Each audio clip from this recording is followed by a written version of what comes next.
This podcast is supported by Progressive, a leader in RV insurance. RVs are for sharing adventures with family, friends, and even your pets. So if you bring your cats and dogs along for the ride, you'll want Progressive RV insurance. They protect your cats and dogs like family by offering up to $1,000 in optional coverage for vet bills in case of an RV accident, making it a great companion for the responsible pet owner who loves to travel. See Progressive's other benefits and more when you quote RV insurance at Progressive.com today. Progressive Casualty Insurance Company and Affiliates. Pet injuries and additional coverage and subject to policy terms.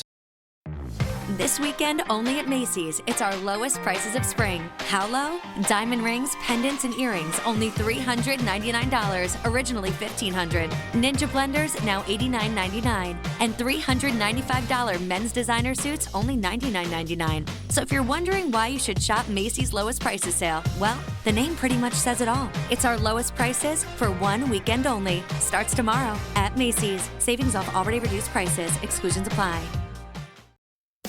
No brakes, no fear. The official British Speedway podcast.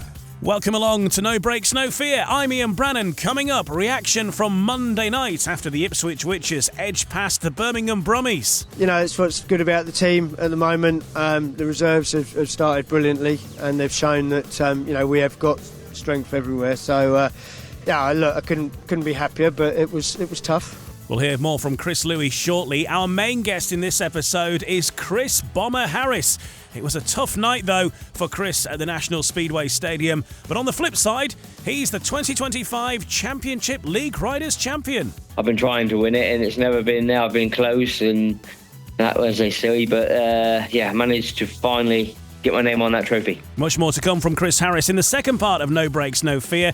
And in part 3, we'll hear from Stuart Dixon about the dark art of being a team manager. Always like your calculators, you press the same buttons on your calculator. It's funny, you can see the graze off your finger because it's the same, just to make sure, because if you get it to 40, 41, you press it again, basically trying to hope it'll be 40 the next time because you think you've made a mistake. You know, it's like counting money, you want an extra 10 out of in there somewhere.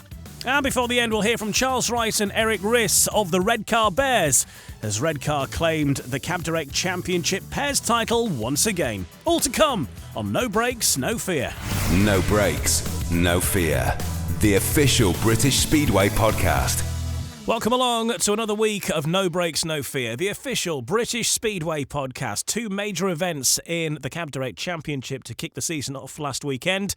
And we have a new Championship League Riders champion, Chris Harris, and he joins us a little later. But first, let's turn our attention to Monday night, where the Ipswich Witches have to thank their reserves, Dan Thompson and Jordan Jenkins, who were the ones who made the difference with a sensational performance between them to help their team through to a 47-43 away win at Birmingham. The Witches made it 2 ROWE Motor Oil Premiership victories on the road in the space of 5 days. But with their power-packed top order unusually down on scoring, Dan Thompson racked up 15 from 6 rides and Jordan Jenkins added 8, including 2 key race wins, as the visitors still got the result. A spirited comeback from the Brummies saw them pull back from 8 points down to level with a 5-1 in Heat 11 after both Tom Brannan and Jason Doyle suffered disqualifications in successive races. But Ipswich won it with a maximum in Heat 14 from Tom Brannan and Dan Thompson as Antti Vulas crashed out at the back as well.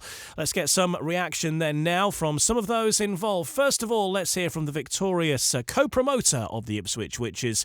Here's Chris Louis speaking to Lee Kilby on BSN. A good win for the boys. It was a tougher battle than many would have predicted. Yeah, we've had a tough start. Both the away meetings have been real tough for us. With crashes, we had 4 bent bikes at Oxford, and tonight was another bit of a brawl again for us. But it's what's good about the team at the moment. The reserves have started brilliantly, and they've shown that we have got strength everywhere. So look, I couldn't be happier, but it was tough. Yeah, and I think that's the key, is the strength is everywhere. So if you get Jason Doyle with 6 and Emil scoring like that, but then you get Jordan and Dan, game on. Yeah, exactly. Look, as I said, it's been actually a tough start away from home, our 2 league matches so far, but very pleased. Just need to get everyone settled down a little bit. I mean, the Knockout Cup home and away was quite comfortable for us, and now we seem to have had a couple of meetings that have been quite tough for us. So we just need settle down a little bit.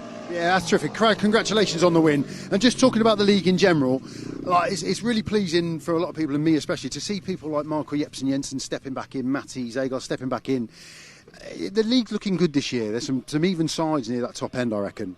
Yeah, absolutely, and all the way through the league. I mean, I look at a team like Birmingham, Oxford and Kings Lynn. They're all teams that, if enough of their riders click on the same night, they could win anywhere. Yeah. So there's no meetings you can go to, I don't think, where it's a given a result. So I think the league is competitive.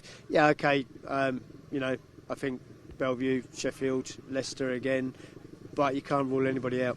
Certainly an interesting fixture. Let's get the reaction then from Chris Adams, the Birmingham Brummies team manager, on an improved performance for the Birmingham Brummies. It does ultimately end in defeat again here at Perry Bar, but are there some steps in the right direction for the team to take away from this one perhaps tonight? Well, I think it was a far better performance tonight than what it was our first night here. There's still plenty of work to do, and they're working on it. So, I'm quite pleased. I'm a little bit disappointed in the end that we couldn't get the win, and I thought that Heat 14 was possibly going to be a bit of a rerun. But other than that, it is what it is, and we'll focus on the next one. Like you say, a tinge of disappointment, perhaps a tinge of frustration as well, because I know Ipswich are power packed through, and they're probably the title favourites for a reason, but there's probably not going to be many meetings when Jason Doyle and Emil Saifutinov only score 9 between them, and the reserves take away the points. So is there perhaps a bit of frustration you couldn't capitalise on that front? Well, there is, but I mean, we sort of had the same situation really with some of our leaders. So I think their reserves were the key ones tonight for Ipswich.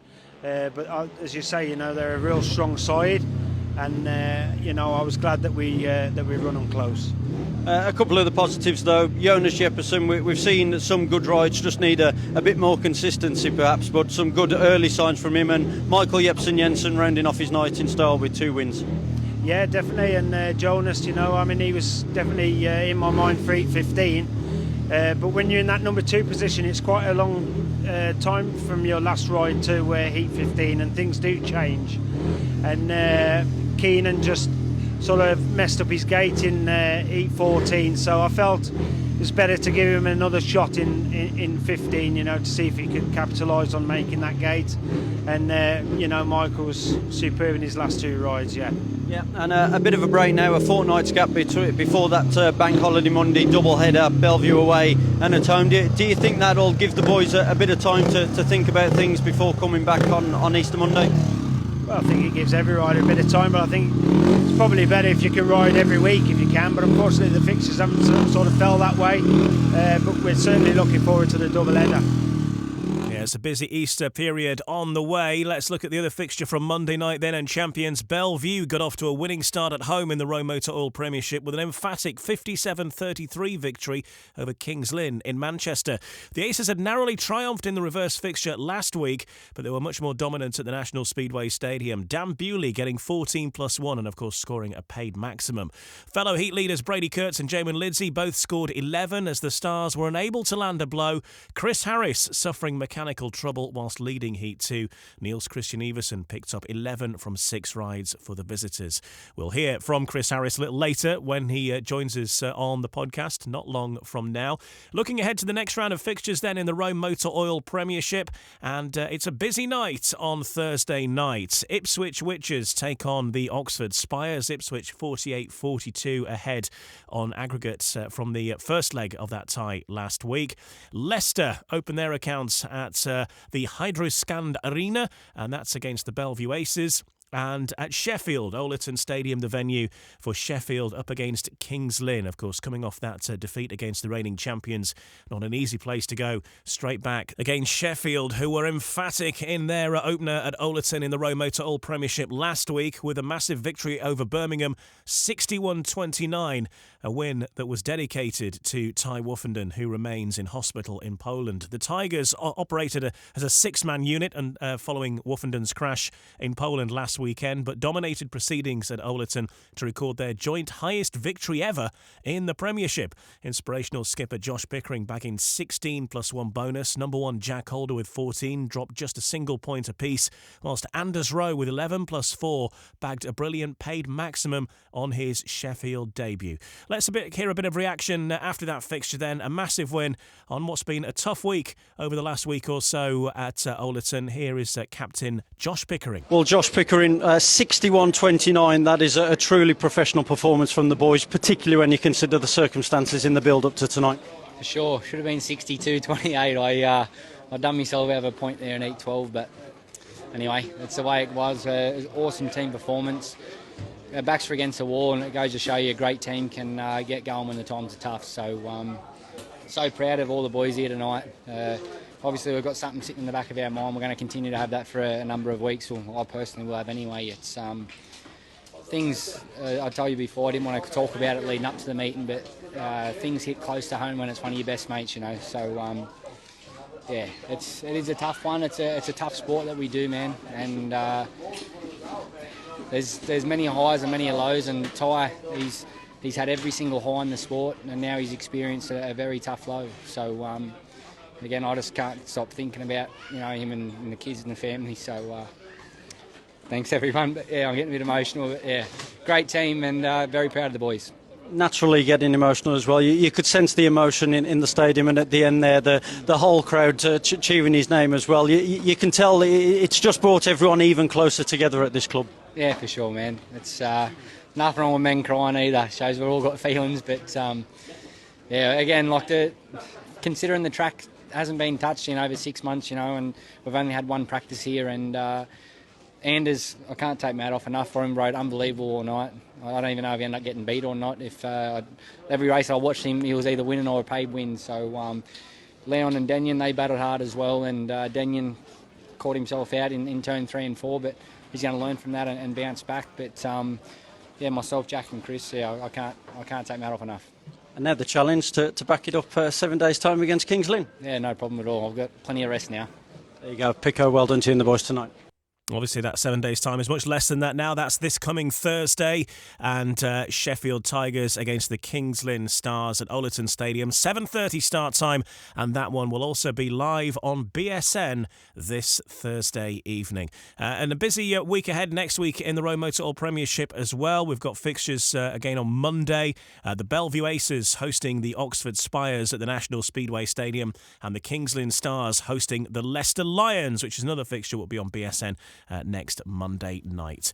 So in the next parts of No Brakes, No Fear, our main interview, and joining us this week is the man of the moment in the Cab Direct Championship. He's finally bagged his first ever individual riders title in British Speedway in terms of the league. Of course, he's been British champion, but he's never been the league Riders Champion, and now he's the Championship League Riders Champion, representing, of course, the Glasgow Tigers. Chris Harris is with us in the next part of No Brakes, No Fear.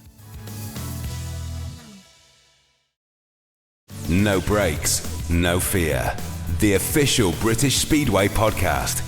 Welcome back. Last week, the Cab Direct Championship got underway. At the weekend, 2 major events back-to-back. On Saturday, it was the Cab Direct Championship Pairs at Workington. And then on Sunday, it was the individual title, the Championship League Riders Championship at Scunthorpe's Eddie Wright Raceway. And it was won by... guess who? Chris Harris, though, this is his to lose now. He's clear out front, ahead of his teammate. But today, a rival in Kyle Howarth, who's in second place. It's going to be a victorious day as it goes for the Glasgow Tigers. All ends up because both of their riders are leading this. But it is going to be Chris Bomber Harris who claims the Championship League Riders Championship title in 2025. So it was a Glasgow Tigers 1-2 in the grand final ahead of Steve Worrell in third, and Chris Harris ending his long wait for a Championship League Riders title with victory at the 7th time of asking at Scunthorpe's Eddie Wright Raceway. Well, I caught up with Bomber earlier and started by talking about that grand final on Sunday and that winning moment. It's not one of my favourite tracks, to be honest, but I always seem to go okay there. But I had a few years out of that level, not being in the championship for so long but coming back, since I've been back into it, I've been trying to win it, and it's never been there. I've been close, and that was silly, but I managed to finally get my name on that trophy. You're building up a fair history now with the Glasgow Tigers into your third season of this current spell. It feels like you found a home in the championship there at Ashfield. Yeah, it's well run, and the people up there are great, and they're always there to help. And for me, in my eyes, it's the best racetrack in the country. There's good racing. Pretty much every race is a good race. It's so for me, it's a proper racers track. There's lots of racing lines, and you can have some fun. And there's always development going on, it seems, at Glasgow in the winter, with the track. They make changes. They made changes again this year, further developments. They've added in the training track on the centre green as well. And if it's not that, there's obviously some upgrade somewhere. So a lot of investment's gone into that club. It's pretty evident as soon as you walk in. Yeah, it is. They're always investing back into the sport. Obviously, they are in a position that they can do that, but they still want that entertainment. Jerry and Peter and everyone there don't want gate and go. They don't want follow my leader. He wants racing. Jerry said to me, he'd rather lose a meeting and have good racing than win a meeting 60-30 and it's just follow my leader. He doesn't want that. He wants to get more fans through the gate. With they're trying, involving with different sports, trying to get their fans over into it. I know they do a lot with the rugby up at Glasgow and everything. So they're always trying to promote the sport in the right way and say, giving the riders the best stadium, the best track to race on. In my eyes, and like I said, and the new air fence they bought this year for safety and everything, because they want FIM events there, so they want big events there, and I feel that they deserve it. Talk to us about the Glasgow Tigers class of 2025. We've seen a bit of a glimpse. You've had that one meeting so far against Edinburgh, early days yet, of course, and we've seen the performance at the championship pairs, your own performances in the CLRC as well. 3 of you were involved in that because, of course, there was yourself and Kyle Howard finishing first and second, but also Dan Thompson was involved too and put in a great display. So a good mixture of experience, but some of the exciting youth riders like Dan Thompson involved in there as well, Leon Flint and Ashton Bowden. It's an exciting looking side this year. Yeah, Dan seemed to start off the season good. He was going well last year and he sort of carried that on. So, again, it's good for Glasgow. We've got good 3 heat leaders, I believe. And then obviously you look at Leon, he's invested a lot in his equipment and his fitness and everything this year. He's stepped up his game. So, as a whole, the top 4 there is strong. Ashton's come in. He's a good young lad. He's carrying an injury at the minute, which is hampering his performance. But when he shakes that off, he flies around Glasgow. Glasgow's his favourite track. So I'm sure he'll be battling as well to win the Heat 1 with us. So that should be fun. Then obviously we got Max Perry started off well. Down the bottom end, which is good, build his confidence up. And Freddie's had a few issues with the bikes at Edinburgh, but that was his first meeting. So once he finds his feet, he's in a few more laps around Glasgow. I think we've got a solid side really. It certainly does feel pretty solid. And when you look back at last year, of course, bit of a disappointing one really for Glasgow, coming off the back of winning the title, going in as defending champions, and then ultimately failing to qualify for the playoffs. That was coming back down to earth with a bump a little bit, wasn't it? So looking to guard against that this year, and you can see the team building reflects that. Yeah, obviously we had the highs of the previous year winning the league and everything, and then last year was from the first meeting, it was just drama, wasn't it, with things what have happened, obviously out of our control. And then it was just one of them seasons where nothing really went right. Personally, I had a good solid season at Glasgow, but the team's just from his injured Joe, and then we obviously had Stevie come in, and then he had his illness, and it's just a stop-start as well with the fixtures. You never got into a rhythm. I do believe that the championship, there isn't enough meetings in the championship. I do believe that they've got to go 2 home and 2 away. Riders getting to the stage, it's better to go and get a full-time job, and that's why we're losing riders, because there isn't enough meetings in the championship. What would you like to see done to help sort of smooth over that transition, I suppose, for youngsters making their way into the sport? You've got Dan Thompson in the Glasgow Tigers lineup, who's had, not had it all his own way. He's found some stability with Ipswich and he's kicked on from there. Obviously, Tom Brennan, prior to that, again, had to find new clubs over the time.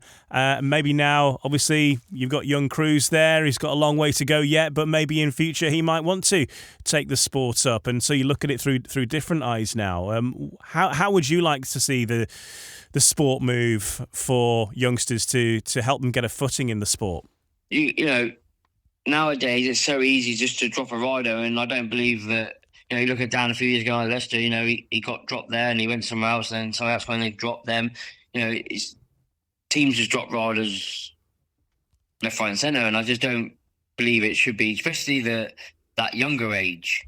We bring them in and go out. There's no pressure. Go out there and do your best. You live, you learn, and then they just get dropped. In my eyes, they should be signed and they shouldn't be allowed to be dropped unless they are out injured for a period of time. But it's never going to work because it's all about winning, and the teams want to win, which obviously we all want to win. But also, if we want to develop the sport and bring the youngsters through, you can't keep dropping them.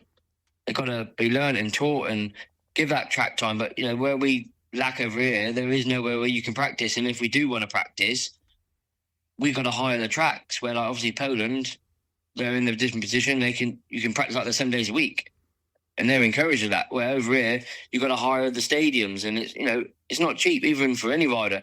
It's like £500-600 probably, I think, to hire a stadium for the day. All right, you can get maybe a few of your riders there to share the cost, but this is what's slowing us down.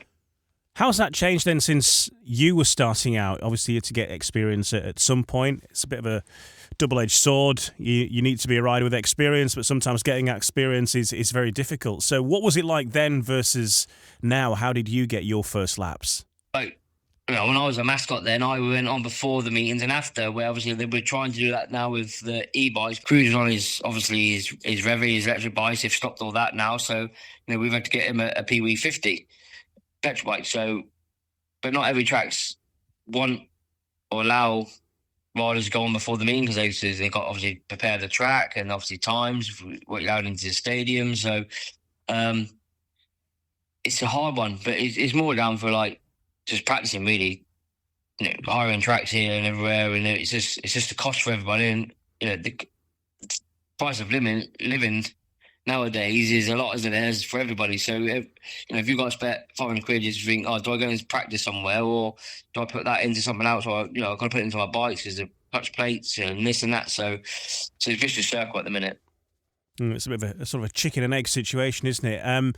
Talking of new faces, though, I did the podcast with Kelvin Tatum a few weeks ago, and we were talking about the Kings Lynn Stars lineup and talking about the new faces coming in, and we were saying it's very rare that we refer to Chris Harris as a new face, but you are that for the Kings Lynn Stars. Obviously, he had a bit of a problem mechanically on Monday night in the most recent fixture, but prior to that, you're riding at reserve, and it's been a good start for you at Kings Lynn, you have to say. Yeah, it has. Again, Kings is a track I've always enjoyed. So, like I said in the press before, it's probably been 10 years in the making. I've always spoke to Rob and Buster over these years, and it's never really worked out until now. But yeah, I'm pleased to be there. Say at the minute the track's good. I'm enjoying my riding, and everything's just clicking place. Obviously, Bellevue is one of them tracks where you either go good or you go bad. It's just one of them. The home riders have got it dialed in good there, and it's a track that I wouldn't want to ride every week at the minute. It is frustrating, but last night away, I think it's been a good solid start for me. Really, I know being at reserve has made life a little bit easier, so I don't want to be down there too long. If I'm honest, I don't feel I should be down there. I do still believe that year 6 and 7 again should be for the kids under 24s or however we want to do it, and that will give the more thing to get the kids through and the youngsters. But the way the rules are at the minute, there's only one rising star, and obviously we've got to go with that. So hopefully we can keep improving the youngsters to get into this. You do have a rising star at Kings Lynn who's lowering the average age quite a bit. Ashton Bowden is a rider, though, that you know well. You know him from Oxford, but you're riding with him at Glasgow as well in the championship. And so the pair of you spending a lot of time together, but you've been helping Ashton out through his, relatively short career in Speedway, haven't you? So it's somebody you know well. Yeah, obviously I got to know them. I only got when he got into the sport, and then his dad always said that they sort of never really into the speedway, and what sort of turned their head is me being at Kings Lynn one night.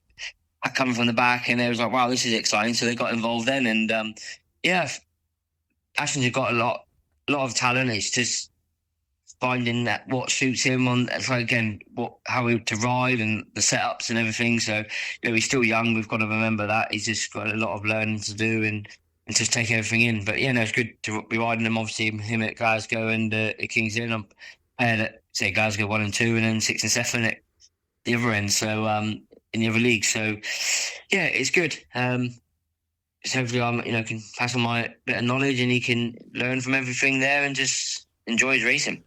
You got Ashton at Rising Star, but obviously you're in the other reserve berth at the moment. But the way the averages are at Kings Lynn, that position is going to flip around a bit, and maybe echoes of that Dad's Army side of Peterborough from a few years ago about the Kings Lynn lineup this year, where you're always really going to have an experienced rider, you or someone else, at number 6. Hopefully, if we can all stay injury-free, we should always have a strong number 6.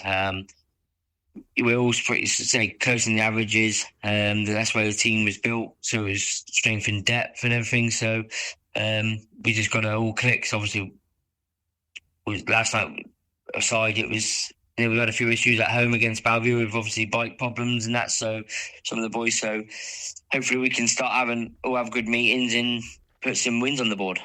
Bellevue is not an easy track to ride, and I know people will look at it and say, well, it's just a flat-out track, you need out-and-out speed, but there's obviously more to it than that, because even already this season we've seen Robert Lambert, we've seen Emil Sayfutinov, we've seen Jason Doyle not have it their own way around that circuit, so there is an art to it, and there's also, of course, the setup as well, which can be key too, so that's a closely guarded secret among the Bellevue boys.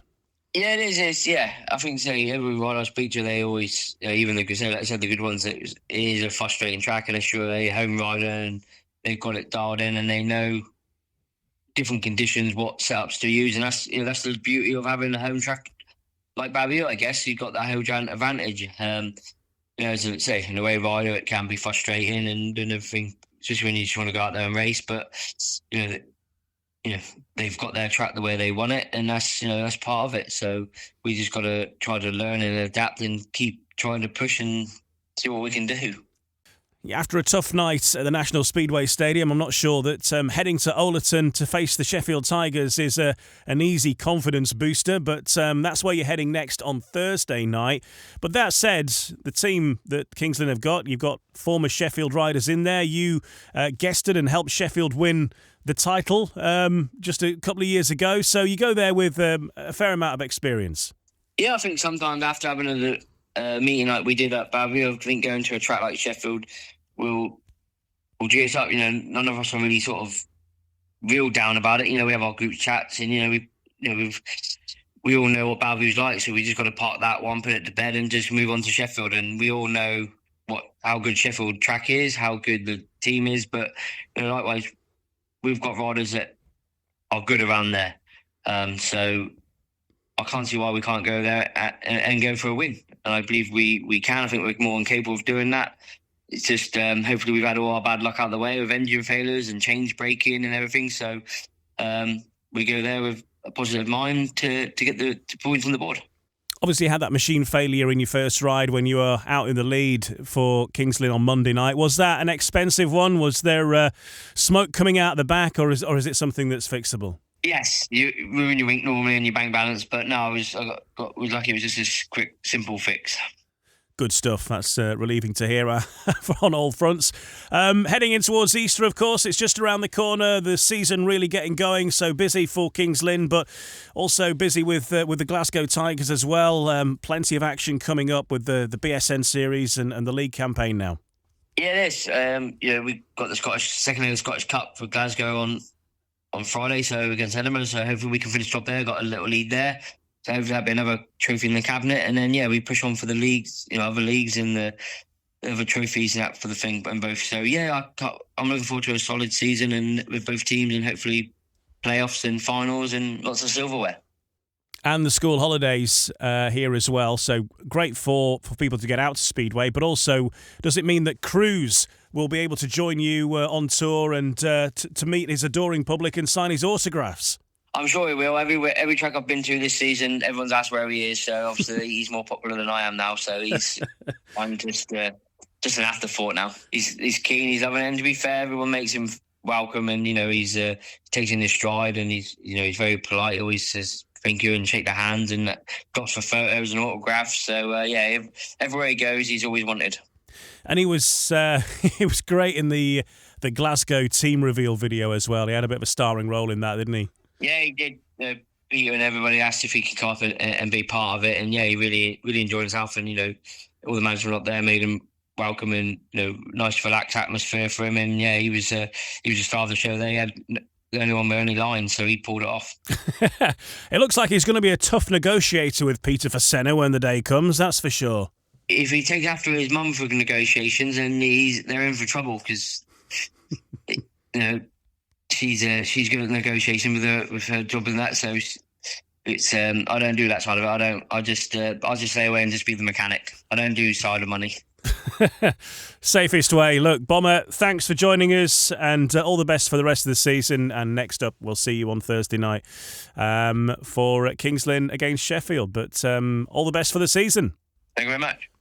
Chris Harris with very much the rider's point of view there of life in Speedway. We'll hear from the manager's point of view next, because we'll be hearing from Stuart Dixon. The Leicester Lions are getting their ROWE Motor Oil Premiership season underway this week, and we'll hear a bit of insight into team building and just how you juggle relationships when you're actually manager of two sides, because Stuart, of course, not only the manager of the Leicester Lions, but also the manager of the Berwick Bandits in the Cab Direct Championship as well. That's on the way next, and we'll hear from Charles Wright and Eric Riss after they claimed the Cab Direct Championship pairs title next on No Brakes, No Fear. No Brakes, No Fear. The official British Speedway podcast. Welcome back. I'm Ian Brannan. Now, we've heard the rider's point of view, but now let's hear from a team manager, someone who was actually hired and fired Chris Harris over the course of his time, is Stuart Dixon. And it's a big week for the Leicester Lions as they get ready to turn their first wheel of the ROWE Motor Oil Premiership campaign. And it's against the Bellevue Aces, the team who defeated them in last season's grand final, taking place at the Hydroscand Arena, Beaumont Park on Thursday night. The Watling JCB Lions have started the season with home and away knockout cup wins over Birmingham. We know about the Aces, of course. They suffered a heavy beating at the hands of Ipswich in the knockout cup, and then a league double over the Kings Lynn Stars over the past week. As far as the Leicester Lions are concerned, generally it's a fairly unchanged side. One key addition, though, is Kyle Howarth, someone who rode with Stuart Dixon in the days when Leicester were in the Championship, but he makes the move from Sheffield. Mike Boswell spent some time with Stuart Dixon to talk about being team manager and a co-promoter, of course, at Leicester, and a track curator, but also being a team boss of the Berwick Bandits in the Cab Direct Championship and living in Glasgow. It means Stuart is a very busy man. I come down on a Monday because we're normally away from home on a Monday in the Premiership, and we're normally racing at home on a Thursday night, so I tend to stay down Monday to Thursday. But what we'll do is we try and arrange a practice session maybe on a Tuesday or the Wednesday, or we'll have the GB youth in normally on a Tuesday. So Neil Vatcher, we kind of try and work it, when I'm down, and then I'll go back up the road on the Friday, sort of thing. And then I had Berwick, as you say, but it's probably every second Saturday because the fixtures in the Championship are actually less in the Premiership. So it is a hectic time, but I'm a Speedway anorak. I've admitted that before, and I don't see it as going to work, because I'm going to watch the Speedway match, and I'm not being blasé I don't find team managing as difficult as I do doing a track, whereas I don't do the track at Berwick. So I say only team managing, but for me, the hardest job in Speedway has been a track creator. Your first guy in, last guy away. So, and then come the winter, normally I have a quieter winter than what I normally had, but the season's pretty full on, yeah.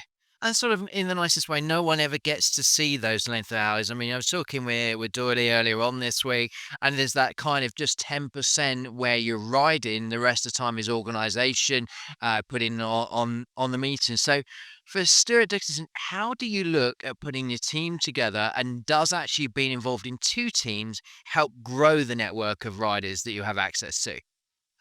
Touching on what Doyley, I can understand because you're travelling sort of thing. He'll be doing different arrangements from me, but I was talking to him yesterday. He advised me not to put a splash of water on the track at 3:05, which was a correct call because he said I'd get the blame for the weather. But balancing that, mine's is different. He's doing international racing, but from the two teams question, it can be okay. But when you have to maybe take a rider out, which I'm not shy in doing if things are not going right, unfortunately, it could be racing for both teams. And then, you've got to build a relationship or try and keep the relationship. Maybe at the other club, that the rider's still at. So, from that point of view, it does open up networking opportunities because you're working with more riders.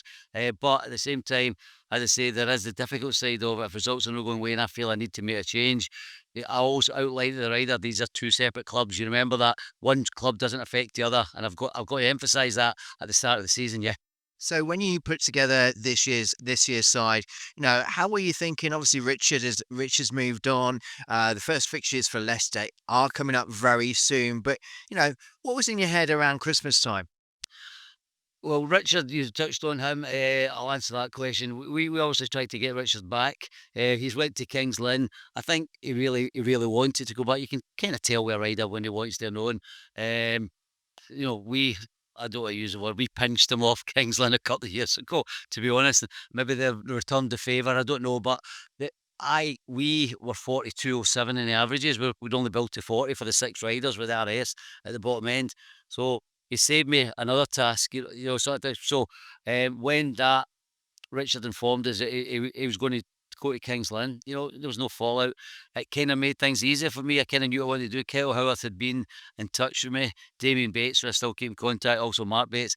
They'd let it be known that Kyle Leicester was his choice to come. Obviously, your calculators, you press the same buttons on your calculator. It's funny, you can see the graze off your finger because it's the same.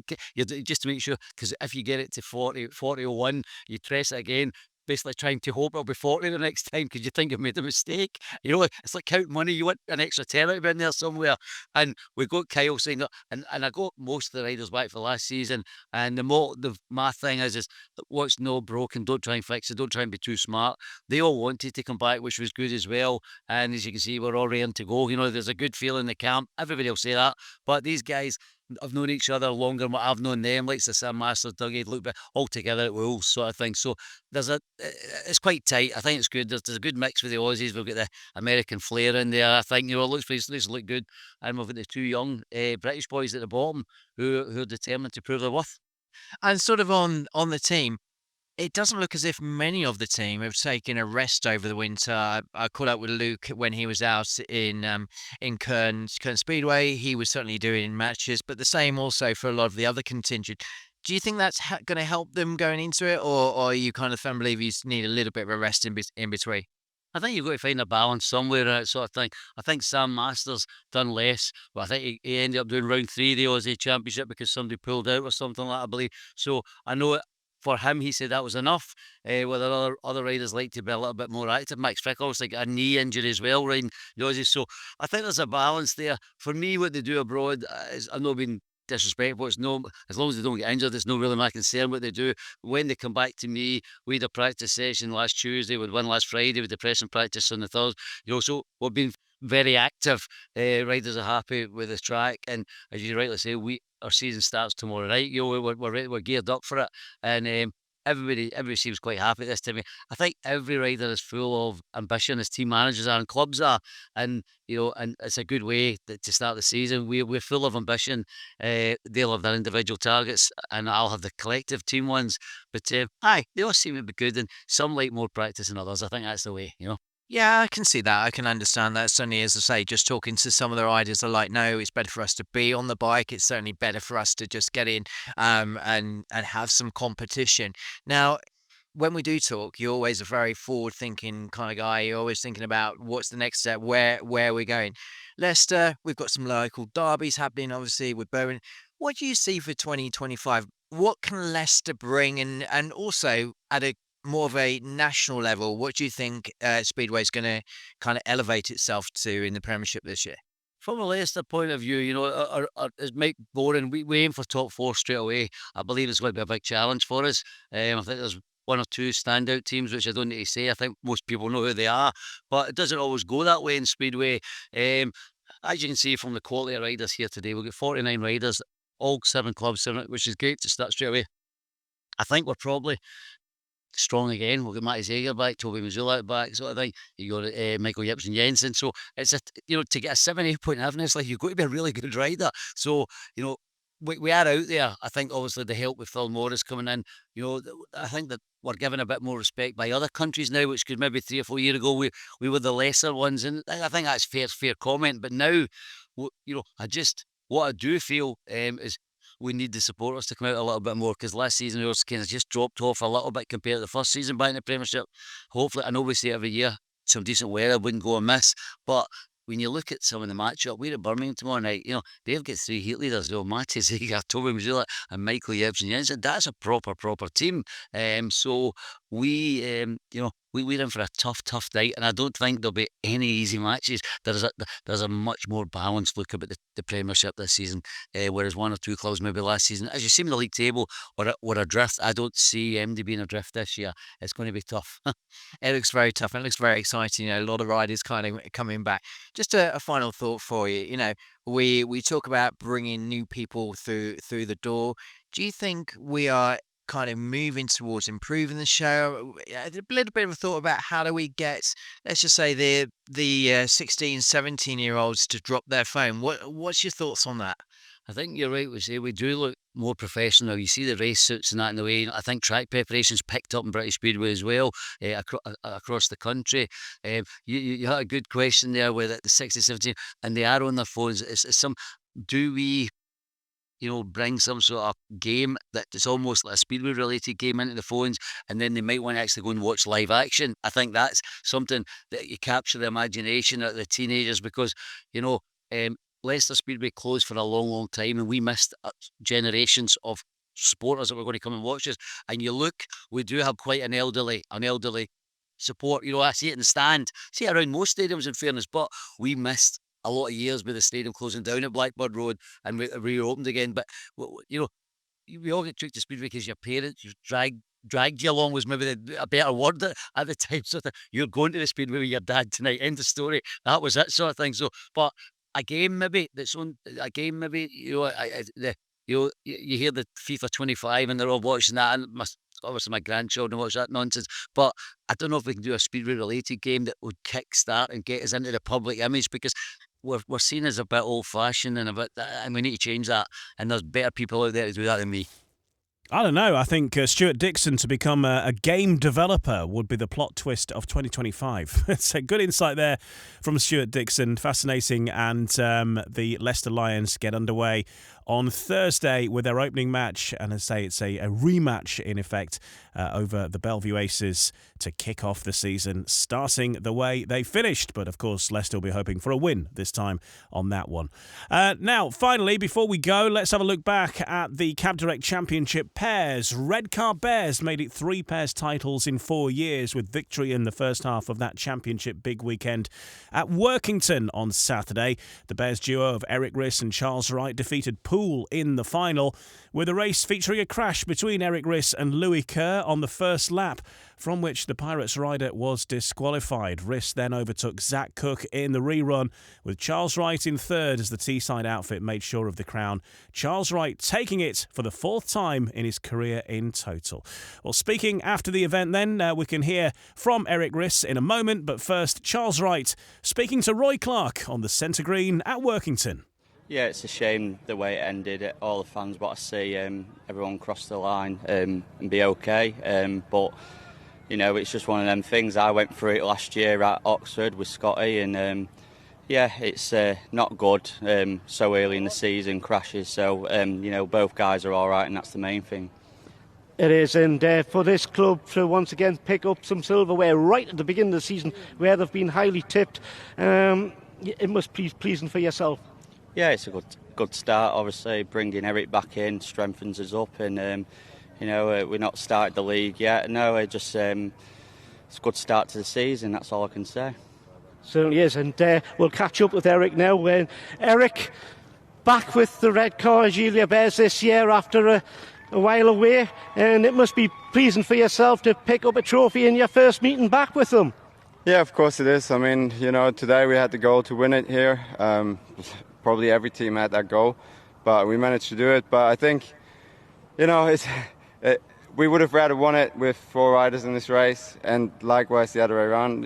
If it went the other way around, they would have rather won it that way or lost that way. But it's racing. It was a tight move. There was a lot of water on the track for the final, and I had a lot of speed coming into the corner, and Louis did as well. We were really close going into the corner, and because it was so greasy, we just came together.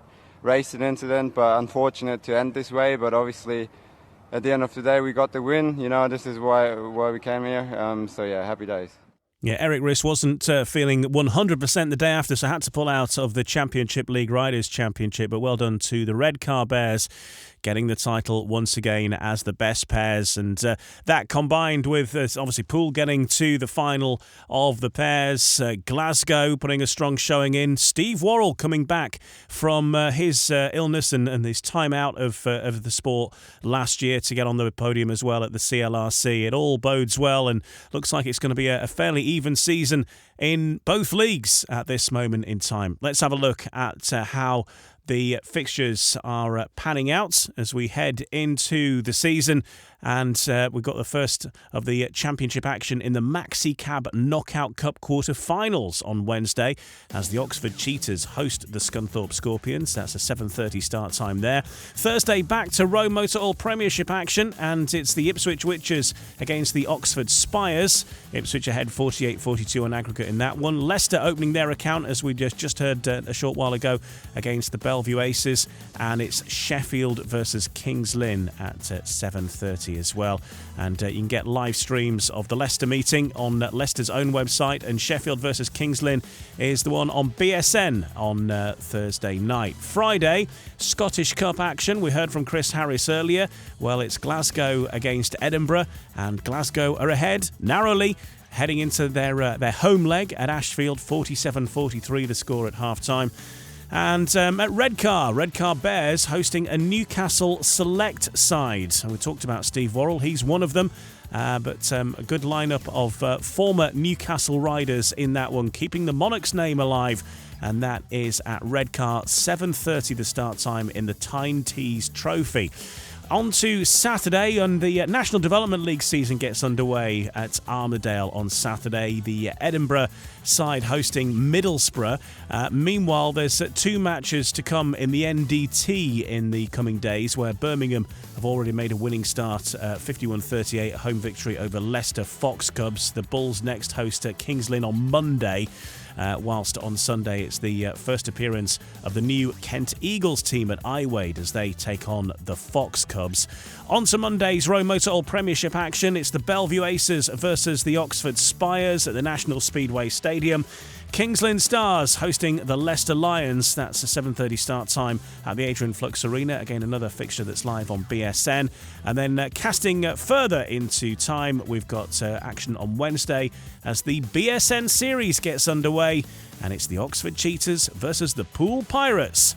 I think that was a repeat of that tournament from last year as well. So old rivalries renewed there at Oxford Stadium, and don't need any introduction, those two sides, based on how last season, of course, ended. But we'll be back with another episode of No Brakes, No Fear by then. Have a great week in Speedway. Take care, and we'll catch you on the next one.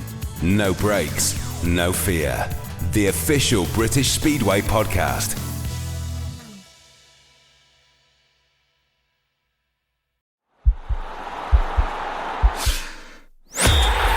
podcast is part of the Sports Social Podcast Network.